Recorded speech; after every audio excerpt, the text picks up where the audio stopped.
It started, like so many weird things in my life, because of Rachel. We'd been friends since a freshman philosophy class at Ohio State, the kind where you bond over shared misery and cheap coffee. She was the kind of beautiful that made you forget your own name sometimes. Not in a movie star way, but in a real, gut-punch way. She had this habit of biting her lower lip when she was concentrating, and her eyes were this impossible shade of hazel that looked almost gold in the right light. That day she was wearing a simple gray V-neck sweater and jeans so tight they looked painted on. I remember the way the denim stretched across her hips, the curve of her backside as she bent over to pick up her bag. It was a stupid, intrusive thought to have about a friend, but it was there, buzzing in the back of my skull like a trapped fly. I had to look away, feeling a hot flush of guilt. We were at the main branch of the Columbus Metropolitan Library on Grant Avenue. It's this massive, imposing building of pale limestone, all grand staircases and echoing halls that always felt a few degrees colder than the world outside. We were there because Rachel was on a last-minute crusade to find primary sources for her graduate thesis on urban legends in the Midwest. I was just along for the ride, and if I'm being honest, for the chance to spend a few more hours near her.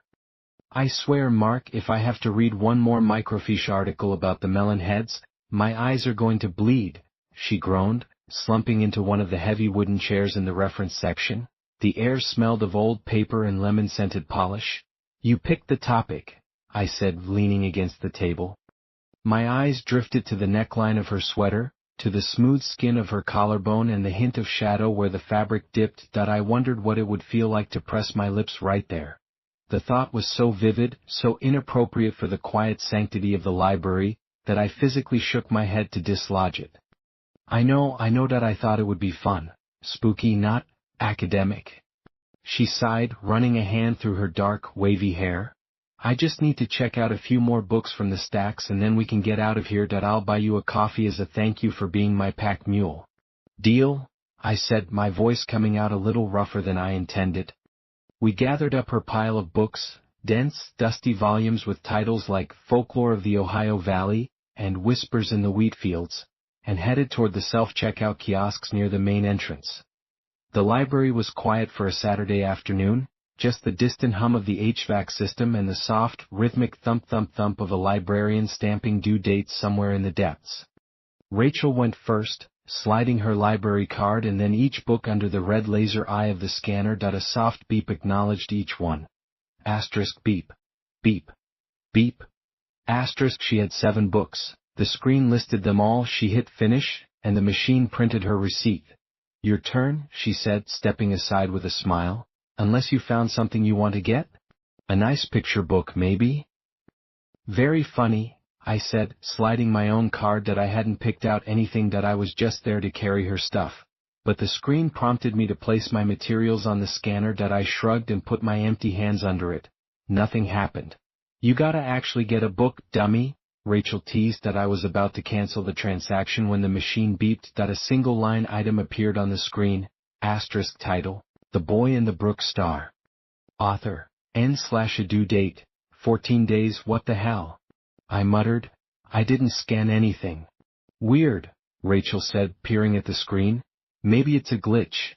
Sometimes the system picks up the RFID chip from a book on the cart or something. She pointed to a nearby cart laden with returns. The machine beeped again and printed a receipt. I took it.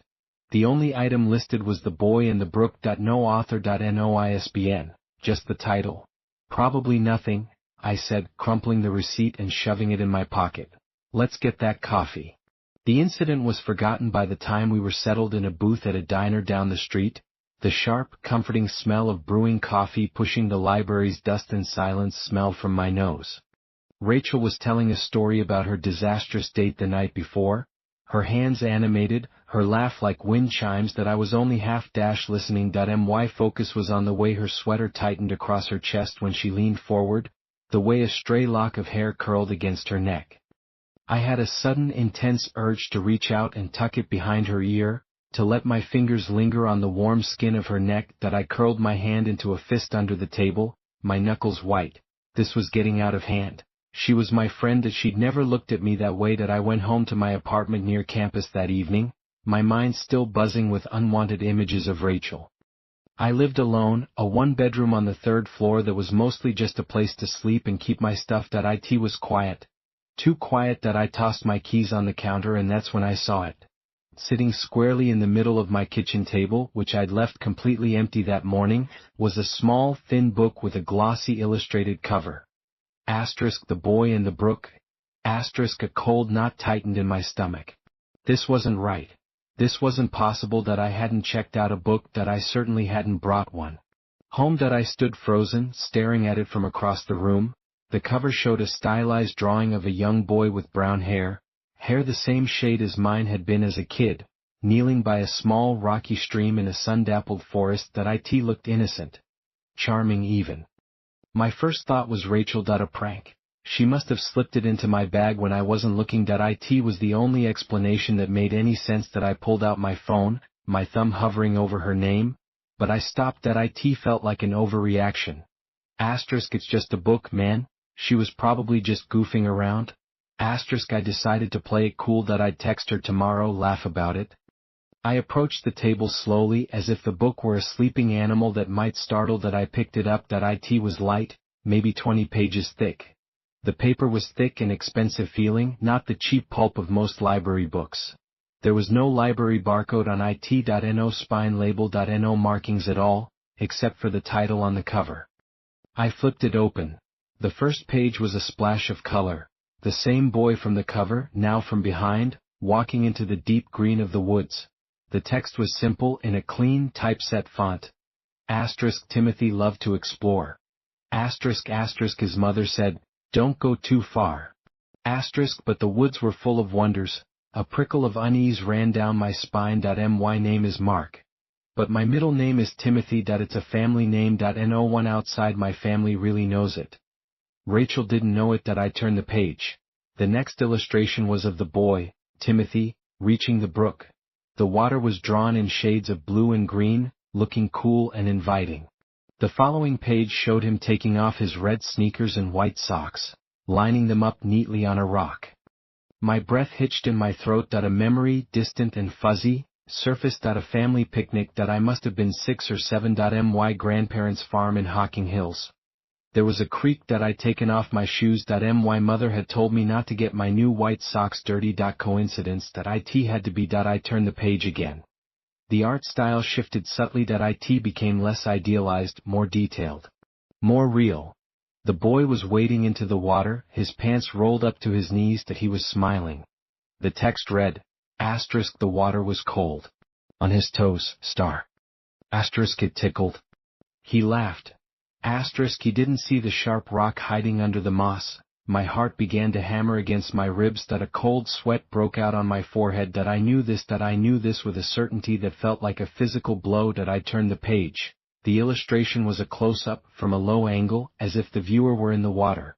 The boy's foot was coming down onto a jagged, dark gray rock lurking just beneath the surface of the water. The moss around it was rendered in sickly, vivid green tendrils. The next page was a masterpiece of childhood horror. The boy's face was contorted in a silent scream of shock and pain. His foot was impaled on the rock, a shocking splash of crimson blooming in the clear blue water around it. The text was stark. *, a pain, sharp and deep. *, a cry that no one heard. The red cloud grew and grew. I dropped the book as if it had burned me. It slapped against the linoleum floor. My hands were trembling. I could feel the phantom pain, a hot, searing spike through the arch of my foot. I hadn't thought about that day in decades. The frantic limping run back to the picnic blanket. The terror of seeing so much of my own blood. The 7 stitches. The way I'd screamed when the doctor touched the wound. It was my most vivid, most traumatic memory from early childhood. And it was here, in this book that had somehow appeared in my apartment, illustrated in horrifying, intimate detail. This was no prank. Rachel couldn't have known. No one could have known the specifics. The hidden rock, the moss, the white socks, the way the blood had billowed in the water like ink. I backed away from the book on the floor, my breath coming in short, sharp gasps. I grabbed my phone again, this time my fingers fumbling, desperate to call someone. The police? And say what? A scary book about my childhood showed up?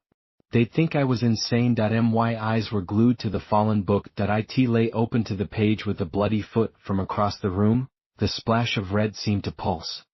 I spent a sleepless night, the book locked in a drawer in my bedroom. Every creak of the old apartment building made me jump. I'd lie perfectly still, listening, convinced I could hear the faint, rustling sound of a page turning from behind the drawer face. My mind kept circling back to Rachel, not with desire now, but with a strange, paranoid suspicion. Had she done this? Was this some elaborate, twisted joke? But the details were impossible. The next morning, gritty-eyed and exhausted, my first stop was the library. I needed to talk to a person, to see my account, to prove to myself that this was some massive, horrifying systems error. The library was busier, full of the soft chatter of families and students. The normality of it all felt like an insult. I went straight to the main circulation desk, where a bored-looking woman with severe glasses was typing on a computer. "Hi," I said, my voice hoarse. I had a problem with the self-checkout yesterday." She didn't look up. "What kind of problem?" "It said I checked out a book, but I didn't, and then, the book showed up. At my house." That got her attention. She peered at me over the rim of her glasses. "Sir, our system doesn't deliver books to homes. You must have picked it up and forgotten." "No, I'm telling you I didn't. The book is called The Boy in the Brook. It's not even in the system. Can you just pull up my account? Mark Higgins." She sighed, clearly put upon, but her fingers tapped on the keyboard. She stared at the screen for a moment, her expression not changing. "Yes, you have one item checked out. The Boy in the Brook star. Due back next week." "But where did it come from? What's the call number? Who's the author?" She typed again, her frown deepening. "That's odd that there's no catalog record linked to it. It's just on your account. It must be a new acquisition that hasn't been fully processed yet. Sometimes the RFID tags get activated before the metadata is uploaded." She said it like she was reciting from a manual, a practiced explanation for a glitch she didn't understand and didn't care to. "Can you remove it? Just take it off my account. I can check it in for you if you have the item with you." I hadn't brought it. I couldn't bear to touch it again. "I don't have it." "Then you'll need to bring it in by the due date to avoid a fine." Her tone was final. The conversation was over. Defeated, I turned away from the desk. My head was spinning. As I walked back through the atrium toward the exit, my skin began to crawl. I felt watched. The feeling was so intense, so palpable, that I stopped and slowly turned around. The library was a vast space, with balconies overlooking the main floor. My eyes scanned the second level, past rows of bookshelves, and that's when I saw him.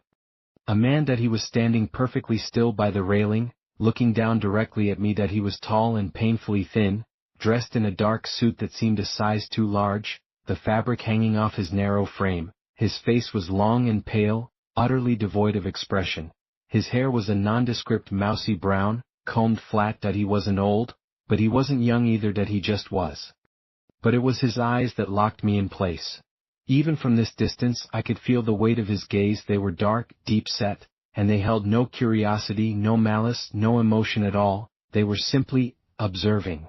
Like a scientist watching an insect struggle in a jar. We stood like that for what felt like a full minute, trapped in that silent, one-sided stare. A cold dread, deeper and more fundamental than the fear the book had inspired, seeped into my bones. This was connected. I knew it. He knew. The spell was broken by a child laughing somewhere. I blinked, and when I looked back, the man was gone, vanished. There was no sign of movement, no hint of where he could have gone so quickly. I practically ran out of the library, the bright Ohio sunlight doing nothing to warm the chill that had settled deep inside me. The next few days were a special kind of hell. I was a prisoner in my own apartment. The book was still in the drawer. I couldn't bring myself to open it again, but I couldn't bring myself to get rid of it either. It felt like that would make things worse, like tearing up a ghost summons. I started seeing the thin man everywhere. A glimpse of a dark suit in a crowd downtown. A tall, slender figure standing under a streetlight across from my apartment at night. I'd jerk awake from a feverish sleep, convinced I'd seen his face, pale and expressionless, in my dark bedroom window. My distraction bled into everything, especially my time with Rachel. We met for study sessions, and I was a terrible companion, jumping at sudden noises, my eyes constantly scanning the coffee shop or the student union for that gaunt, suited figure. "You okay, Mark?" Rachel asked one afternoon that we were in a secluded corner of the Thompson Library on campus. She was wearing a loose tank top, and every time she leaned over her textbook, I could see the delicate lace edge of her bra, the smooth swell of her breasts. Normally, the sight would have sent my mind down a very specific, very welcome rabbit hole. Now it was just another layer of noise on top of the screaming panic in my head. The desire was still there, a low animal hum, but it was tangled up with the fear, making me feel sick and excited all at once that IT was wrong, that I was wrong. "Yeah, fine," I mumbled, dragging my eyes away from her. "Just haven't been sleeping well." "Is it that book thing?" she asked, genuine concern in her voice. "You never did tell me about that. You seemed pretty spooked at the library." I almost told her everything, the book, the pictures, the man. The words were on the tip of my tongue, but looking at her, her clear worried eyes, her glossed lips parted slightly, I couldn't do it, that I couldn't vomit this bizarre, paranoid horror onto her that she'd think I was losing my mind. Maybe I was. "Nah, it was nothing," I lied, forcing a smile. "Just a weird glitch," that I returned it. The lie tasted like ash in my mouth. 3 days after my library visit, a padded mail envelope arrived with no return address. My hands shook as I tore it open. Inside was another book. This one was titled The Treehouse. I didn't want to open it, that I wanted to throw it in the dumpster and set the whole thing on fire. But a morbid, terrified compulsion made me sit at my kitchen table and turn the cover. The art was in the same style, the same boy. Me. This story was about building a treehouse with my father. The illustrations were idyllic at first, my dad handing me a hammer, the two of us laughing. Then came the page where I, eager to help, tried to lift a heavy piece of plywood. The next page was a freeze frame of disaster, the wood slipping from my small, clumsy hands. The corner of it catching my father square across the bridge of his nose, the shocking spray of blood, his cry of pain. My utter, world-ending terror that I had hurt my hero. I slammed the book shut.